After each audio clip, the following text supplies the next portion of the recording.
Okay, so ha? Saglit lang, may magsasabi.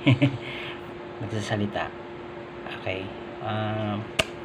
Welcome to my YouTube channel, Diyos Kajorgos. I'm mga kadyosa, no? And meron na naman akong babalita sa inyo. So, merong mga nagtanong, no? So, nagdadalawang isip sila kung ano ba yung tinatawag na network marketing. Pag sinabing network marketing po, okay? So, iniisip nila na para itong scam, no? Pyramiding scheme. Okay. Oo.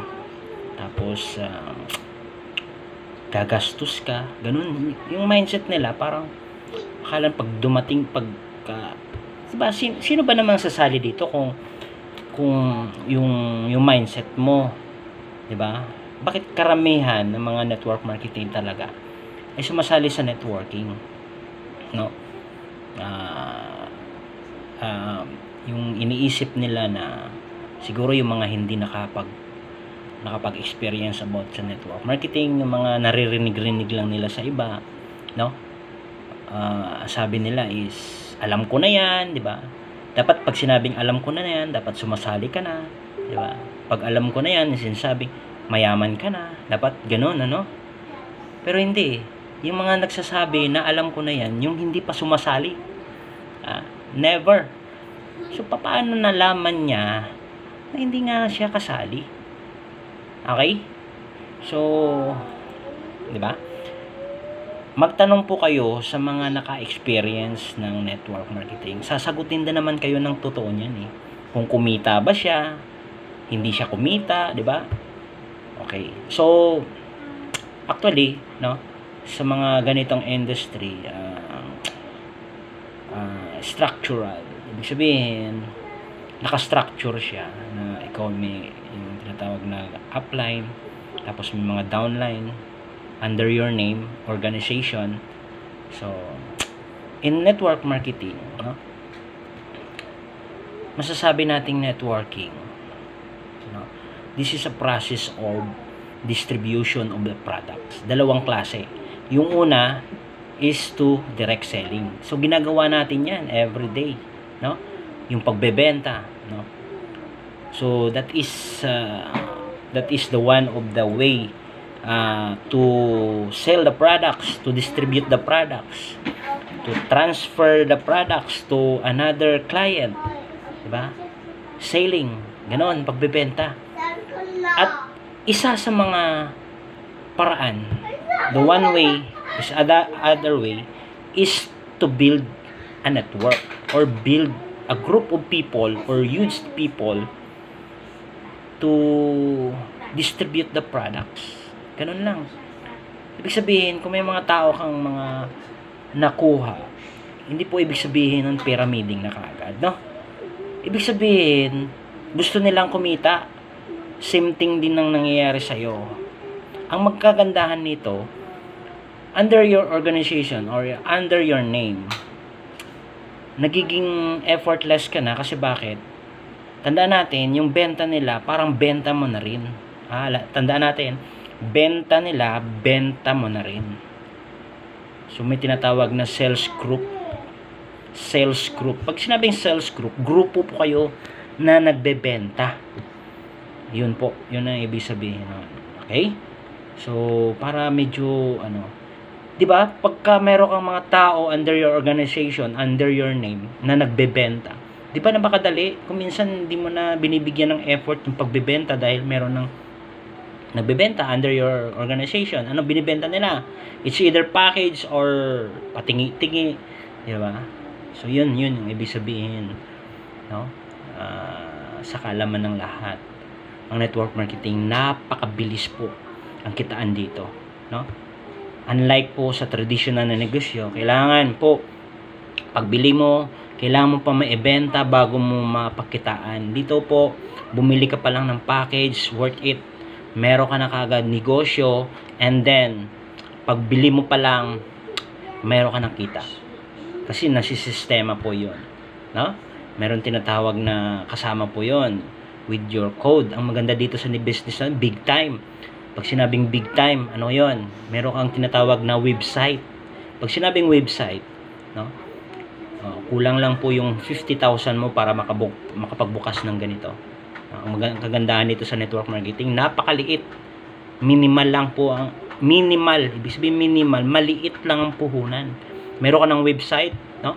Meron ka ng marketing tools para gagawin yung business. Ang maganda dito, hindi mo iniisip yung upa ng kasi bakit? Sa bahay ka lang eh.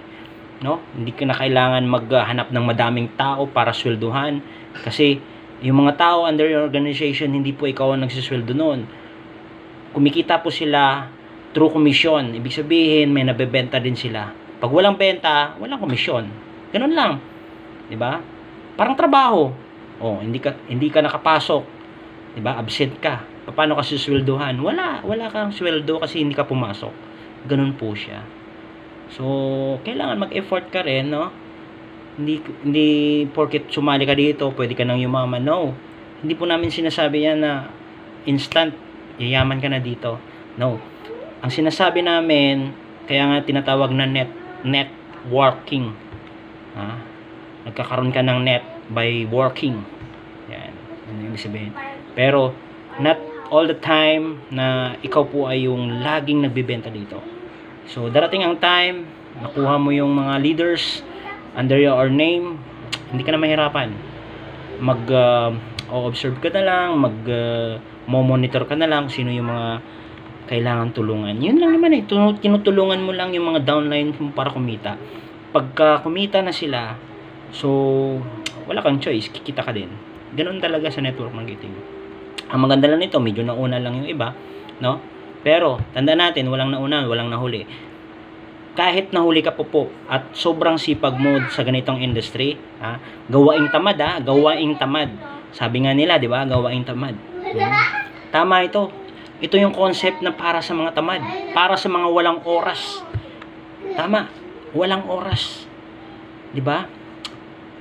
Yung oras natin, kung anong work mo, doon ka nakapokus.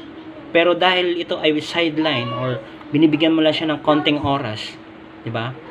Ano ba naman yung kinikita mo sa isang buwan, nag-add ka ng 1,000. No, malaking bagay yung 1,000 sa isang buwan ngayon. 'Di ba? Additional income. 'Di ba? Pero hindi. Kung minsan binibigyan ka ng 10,000, 20,000 isang buwan. 30, 40. Normal lang po. Kung minsan isang linggo, 20, 30,000 sa ganitong industry po. So, depende. Basta, pag mas maganda pa rin na may dinadagdag ka kaysa wala. No? So, I'm encourage you, kahit part-time mo lang ginagawa, pero full-time attitude, makukuha mo yung pangarap mo dito. No? Sa ngayon, no? Sa panahon ngayon, siguro mga 60s, 50s, 60s, 70s, pwede ka pang yumaman kapag ikaw ay empleyado. Pero this time, no, napakataas ang bilihin, tama lang yung sweldo natin, kung minsan kulang pa, kung minsan nababaon tayo sa utang. That is a reality. Realidad po yung nangyayari ngayon. Kaya ginagawa natin tong sideline kasi dagdag kita. No? Okay? So, kahit ka mag-asawa, dalawa kayong nagtatrabaho, kulang pa rin. No? Kahit maganda yung trabaho, no? Kahit tumambling tayo sa harap ni boss, wala pa rin magagawa, no? Kasi binibigyan lang po tayo ng tamang sweldo, no? Okay? So, yun po ang realidad, no? Sa ngayon, tumataas yung mga bilihin dahil tumataas yung mga gasolina. Sabay po yun. Ang tawag doon, inflation rate. Ibig sabihin, talagang tumataas talaga lahat ng mga bilihin. Hindi sumasabay yung ating sweldo. Ang sweldo natin, tama lang, no? Sakto lang. Pero karamihan, kulang, no? So, this is the right time to do your sideline, no? Online marketing, pwede, yes. Maraming kumita ngayon, online marketing, sa panahon ng pandemic. So, sana kayo din, no? Nasa sayo po ang desisyon kung gusto mong dagdagan o hindi. At napakasayang po yung oras ninyo pagka kuminsan, no, nakaupo lang tayo sa tabi, wala tayong ginagawa. Pero ang gamit ng cellphone, no? Dapat ginagamit sa tama ang cellphone. Yun. Kailangan po na magiging productive yung cellphone mo. Mulat sa poll, yung cellphone natin puro gastos. Pero pwede nating gamitin sa tama. Mag-business po kayo sa online.